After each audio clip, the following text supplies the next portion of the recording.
Hi, how embarrassing that was. Gonna try and reconnect with Andrew. Um, that way we can continue the conversation. I had some serious technical difficulties. How embarrassing. Hopefully Andrew gets back on really quickly. Hang in there and we'll keep talking. Or if you don't hang out, we'll be posting the extended conversation to YouTube, which Bread and Salt has a YouTube channel, and we're archiving all the stuff there. You can see Kathleen Mitchell's, you can see Max Lafano's, Griselda Rosas. You can see us all there. So let me see if we can connect with Andrew, which I hope that he gets back on. I see Andrew's here. Let's get back with Andrew.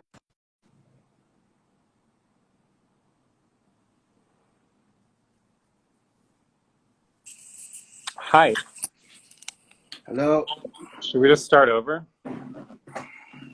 Yeah. So, I like how Aubrey just said he's around. gotta rat it out. I can't believe that just happened, but I blame Nick for real. I blame all the activity from our online store. It definitely, we've been kind of running around this morning trying to figure out all these art sales that we've had through this online store. It actually has been successful. Yeah. So I hope you're going to be having stuff on our store. Is that? Yeah, that pot I was just showing you. I'm gonna put this up. Cool. Man, that thing is awesome.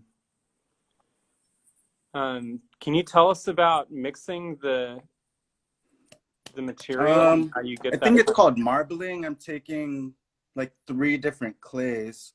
So there's black, white, red, and mixing them all together and then just doing the coils. That's all you got? That's can't give all my secrets away, dude. You have black, white, and red, and you put it in a coil. It's easy. Art's easy. Art is so easy. Like, man, there is such a horrible misconception that art is this complicated thing. it's so complex. God, man. It's so hard. Art is so fucking hard. I want to talk about something that you made look really easy, which is everybody is asking about all this stuff, but this helmet project that you did, I want to say it was one of the last projects that happened at the beloved Helmuth Projects. Man, such an important space in San Diego. Helmuth was kicking ass. It was this independent space. If people didn't go there, it was on Fifth Avenue, and it was independently operated by Josh Pavlik and a few Shout out to Josh, man. Thank you so much, Josh. Love that guy to death. He's like one of the hardest working people I've ever met. Shout out to Jay Nolan, Catherine, my friend Karen, Priscilla. They helped me the night before the opening. Yeah, that was 1 year ago. And I saw that, and that's why I shared this particular photo. I mean, it's crazy that it just happened to be a year ago that we're having this conversation, but tell us about what you did there. You kind of, all of a sudden, again, you found yourself in this situation where Helmuth lost the space. I mean, that building's probably gone by now. I haven't driven by there in a while, but I know it's still standing. Oh, shit. Yeah, there are these pop-up stores that keep opening. There's a sneaker shop next door now. Like, I don't know what the deal is with that block, but unfortunately, through Ice Gallery, we lived that kind of thing. When you have an old building and you have a person that's trying to sell the property, there's all of a sudden there could be a time when a building is just that people get kicked out for no reason, or rents are raised, or there's kind of this moment in realty where these people are opportunistic and it sucks because Helmuth probably could have been there a lot longer, but Um, I think maybe they Josh could have moved on. maybe. I don't know what Josh's feelings were towards it. I think he was ready to move on. Yeah, I guess I shouldn't be speculating on why space has changed, I but shouldn't be telling his business, well, but I just know that the plan was to a lot of places ended up moving. There were bars and all kinds of shops that got an eviction notice from that whole block. Um, yeah, I know the landlords are weird and they keep saying it's gonna be demolished and it's been sold, but they are still standing. yeah, And yeah, I got lucky. I was working with Josh during the closing of the Menge. He was working for Artworks. Shout out to Artworks. I work with them now too. So yeah, um and he was helping move the whole collection. It was like 15,000 items that we had to move out.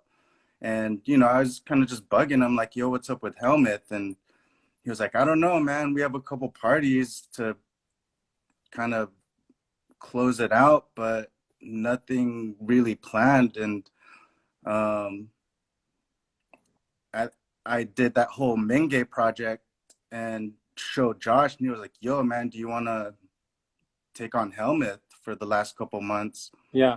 Um, and I think it was like New Year's Eve. He was like, here's the keys, man. I was like, holy shit, hell yeah.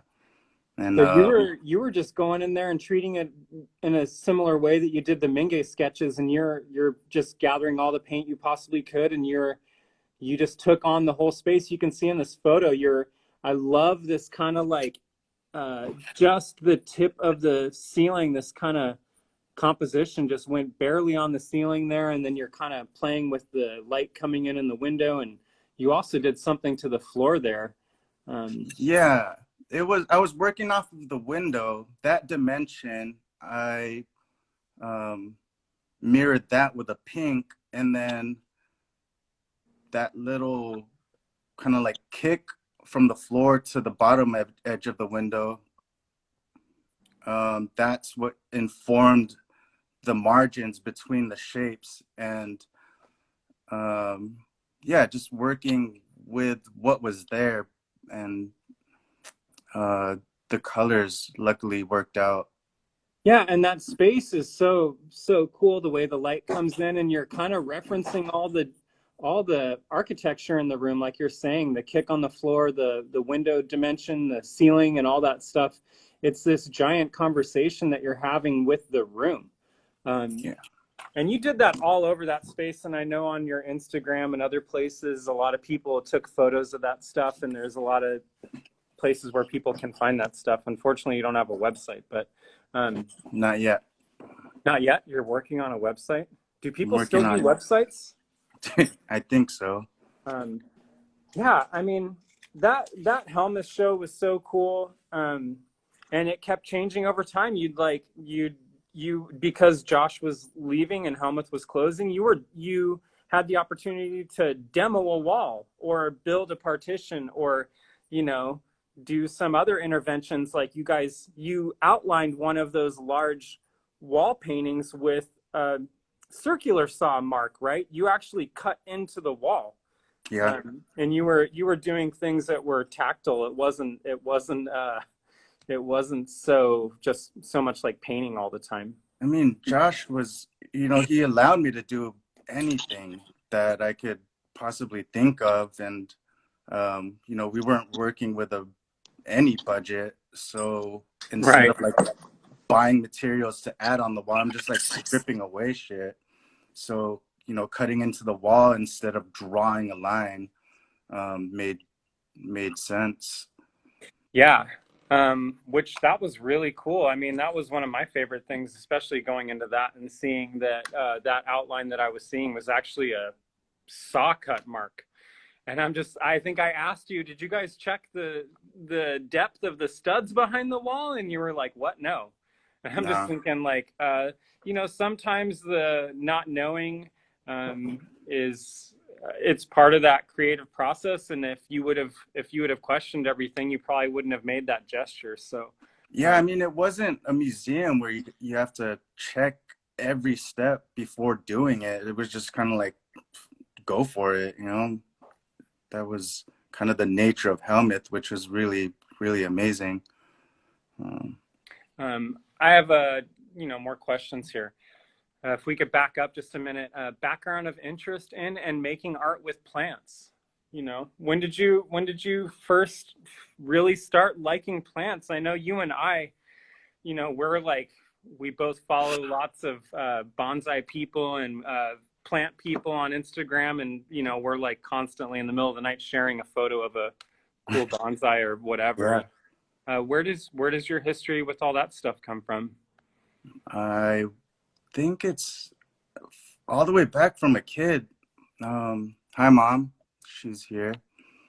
She's always been growing orchids, so that got me sort of into it. I didn't know I was gonna grow up to like love them as much as I do now. Here, let's go look at some plants. Yeah, I know you've told me about an aunt that you had too that was like a orchid master kind of person.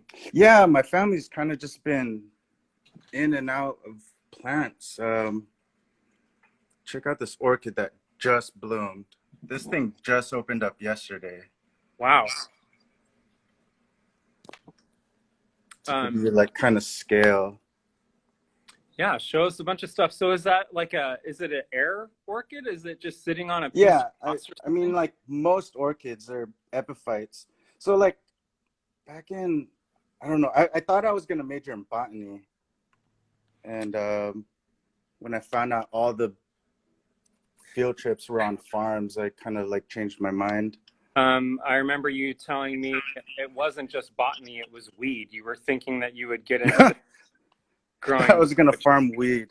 You'd probably be a millionaire by now if you got into that kind of stuff. So maybe. These are my staghorn ferns. Yeah, tell us about the mounts too. You're doing something sculptural with the plants. You're not just showing a plant. Shout out Jason Lane. He cut that one out for me. What does shout out mean? I don't know. Like, I'm acknowledging you here. Oh, cool. That's like what. And then that's me trying to copy. Well, cut them out myself, but I'm not as precise. But yeah, these are epiphytes, meaning they grow on trees in nature. And, yeah. Epiphyte. I'd never even heard that word until just now. So, I mean, yeah, it's really cool what you're doing with the wood and the geometry of the wood and all that kind of stuff. This is another coil pot. Is that a potato vine? What is that? This is a neon pothos. Back to the question, I was interested in, kind of bonsai pieces and how a plant could become sculptural. Here, let's go to the table. Oh, wait. These are more coil pots with plants. Rad. This one's an older one. You can see the coils are skinnier compared to like the more recent ones, which are fatter. But this guy, he's been growing in this pot for, I think, like 3 years. Do you have a skylight right there? How are they getting all that light? Yeah, there is. Oh man, you're cheating. So they're all placed strategically so that they grow as well as they do. Yeah, I know your studio at Bread and Salt. You have this attic studio that nobody wanted, but it has some amazing light in there. I wish we had a photo of your plants that you have in there.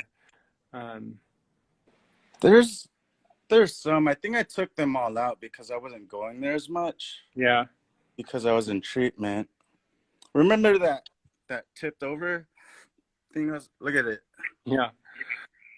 Man, it's so cool. It's so sculptural the way you're doing you've told me about this, about tipping the plants to make them grow certain ways. Yeah, look at that. So that whole thing is like phototropism, gravitropism. I don't know, all that stuff I learned in botany. This one's one of my older ones. But like if you stand it back up, it's pretty rad. Man, that is so cool. How much time do you spend every day with the plants? It must be a big portion of your day, or do you have like a kind of routine that you do with the plants? Um, it's kind of how I start my day. Most of them need to be watered in the morning, like misted at least. Mm-hmm. Um, and yeah, it's how I start my day usually. Water them weekly about. I'm gonna show you this one. That's another staghorn fern, but in a really cool pot. Man, Uh, I that was one of the things that I saw at City College. You were making these like free form ceramic mounts, right? yeah, For I the didn't make staghorn this. ferns. Was that? For the staghorn ferns, you were Oh yeah. making these free form mounts. So is that one of those mounts or? No, we bought this at the Orchid Fair. Um, I don't know who the artist is, but just a really cool pot. Yeah, that is cool. So Yeah. that's not wall mounted. That's a pot. No, And this now is you're showing other people's stuff. Let's talk about your stuff. Um, Somebody says, "What attracts you to making art that can't be sold?" it could be sold. You Well, could buy I the guess they're shadow. talking about I'm like just the. I guess they're talking about like the paintings that you do on a wall, like an architectural intervention or something. here, check this out. I started doing these these are actually paint on paper Oh that well, I've installed in a way that I would usually paint on the wall. man, that's really cool. Thanks for showing us something that you're just messing around with. That's really neat. That came from, this is one of the first pieces I did. Max Lafano was there with me. We paint at the Timken Museum You and you just get using hired. like, You get hired to paint the walls there, yes. not as an artist, but as a worker. No, but when I'm working, there's always possibility for art and Hmm. art making. So that Can you piece get? came about during that that It job. looks like there's texture on those paper pieces. Can you get closer and show us? Yeah, they're all wrinkled and like just from the paper absorbing the paint. Yeah. It's weird. It goes from paper to almost like leather. Yeah, I guess because you're in a similar way, like Lee Lavy's using acrylic house paint to make these masks almost. You're kind of coating that paper in a acrylic substrate kind of thing. Yeah. That's really cool. I know. I just asked you like a couple months ago to do a painting in my house, and then we couldn't get a time together to do it. And now with this whole COVID thing, I might be asking you to make a paper piece for my house. That would be kind of cool. Yeah. It's also like this is another paper piece. This is a my partner Aubrey. That's Mm-hmm. her. She's like a master floral designer. And then this is our kind of collaborative effort. That's my coil pot, and then this is her, the piece she did, and then another paper piece. So Yeah. that's from like a paper bag from Buca di Beppo. Oh, that's cool. Just like I don't know, just trying to paint on everything else except your normal canvas panel. Yeah, and I guess getting back to that question where the person was saying, what compels you or what attracts you to making art that can't be sold, people forget that you can also commission an artist to make a work inside your home. This is something that's, Yeah. in the museum world and in the professional art world, it happens all the time. You can have video projected in your house, you can have paintings or drawings done directly on the wall. It's more common than you think it is. So, if somebody really likes the idea of a painting that they might see, something that you've done like at Helmuth, you can have an artist do that on your wall. And people are like yourself, you're available to do that because you and I have talked about it. Yeah. So Um, it's just, it just requires thinking out of the box a little bit to think that an artist might be able to do something on site at your home, whether it's sculpture or paint. And it's not, like Michael just said, it's not common enough, but it's a Yeah. simple idea. You know, it can be the same as buying a framed work from somebody. You can also have an artist come do something in your Well, house. I love that it belongs to Let the me see if space, that you can't take it out of its environment, and it's of the environment. If you move it anywhere else, it's basically destroyed. So I have another question here. What piece of wisdom would you share with artists who want to persevere in their art like you have? So What? what would you Am I say to somebody? persevering? I'm just kidding. Well, you're surviving. I'm a survivor. What Um, would you? you know, Man, just relax, have fun, right? don't think too much. I think that's such a common problem with young people. They get out of school or they get overwhelmed, especially with paying the bills. So it's exactly what we're talking about right now. Sometimes it's hard, especially as a professional artist, when you have a pandemic or a crisis, you know, but, you know, it's going to be hard to sell work. So, Yeah, I luckily have had art prep jobs to as my income, and so I'm not depending on my work for income. yeah. I think that's a risky move, and it restricts you from the freedom that you get to have when you're just creating without any intention. Like if you're creating with the intent to sell, I've done that before, and I took a step back and looked at the work. It was like, this is shit, you know. Yeah. Like there are all these little product pieces that, Yeah, the commodification of art, when you start just yeah. cranking out stuff that are little units, And which I'm there's a guilty of. And place and time for that too, but you know, it's when you have maximum freedom to create without any restrictions, that's, I think, when the best work is produced. yeah, let's talk about you know, your health issues and all that stuff. What are some of the bills you've had been faced with and things like that, having to do Oh man. surgeries and chemotherapy and all the other stuff associated with it? Have there been any bills that have come in, or any thoughts about being an artist and not having insurance? I know that you had to live with that reality of having a, you know, a life or death crisis of needing health care, and you were working as an artist and you were unprepared. You did not have health insurance because at the time of your diagnosis you did not have a full-time job.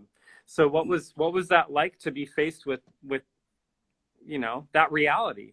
You know, I got really lucky. I had a friend working for Scripps, and they kind of guided me and told me where to go and how to proceed with the whole thing.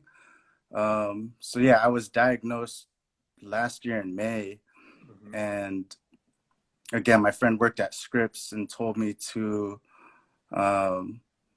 check into the emergency room and apply for emergency insurance. And the system was, thank God, been working in my favor. Yeah, I know that I've talked to you at times, and you know, there's all kinds of realities of where emergency insurance like Medicare or Medi-Cal did not cover a certain thing, so you had to do fundraising to pay for certain things that weren't covered through insurance. So I know that you guys created a GoFundMe, which is still active, because there's still lots of reasons why you need money to go to doctor's appointments. Chemotherapy, can you tell us about that? You had to go every single day, and that meant car drives, and also Yeah, somebody probably taking you to those appointments, or Aubrey or whoever. yeah. Uh, how There, many hours were spent at doctor's offices, and how much time was spent in a car driving around? man, it was full time, almost 30 hours a week. No, more than that. It was over 30 hours a week, and yeah, during that time, I'm basically useless. I couldn't do anything, so I was out of work. I was sick. I was nauseous, and yeah, thank you to the whole art community and all my friends and family for all the support. And yeah, thank you to my partner Aubrey for starting the GoFundMe and keeping everyone updated on my condition and my progress. Yeah, it was huge, and still today, I can't believe how much support we've received from everyone. Yeah, so Uh, Aubrey, like Aubrey says, 30 to 35 hours a week just for your appointments. yeah, Um, so that meant you and Aubrey or you and somebody else going to sit in these appointments, and also the chemo. You're there for hours and hours. That's not yeah, to mention the hospital stays that you had to be in and all that stuff. So I guess what I'm saying is that there's so much money involved, and you were just somebody that, like anybody else that gets diagnosed with an illness, they have to face the reality of these horrible hospital bills. So that's why the GoFundMe was created. And I know Lisa Corona stepped up and created um, a yeah, auction and a fundraiser for a lot of other artists. I know a lot of people in the community at the same time as your diagnosis also had a different cancer diagnoses and stuff. So there was an auction, and the thing about, I guess where I'm going with this is that the thing about somebody like yourself who works on these kind of gig platforms, like doing art installation or these kind of time sensitive jobs, or making and selling work, you got to think about how long somebody has to struggle with like a cancer diagnosis. So you've been dealing with this for like a year, right? yeah. Or I yeah. how long has it been? It's man. I just finished chemo 3 weeks ago, and I was man, yeah, almost a year. Yeah. Went through 4 rounds the first time.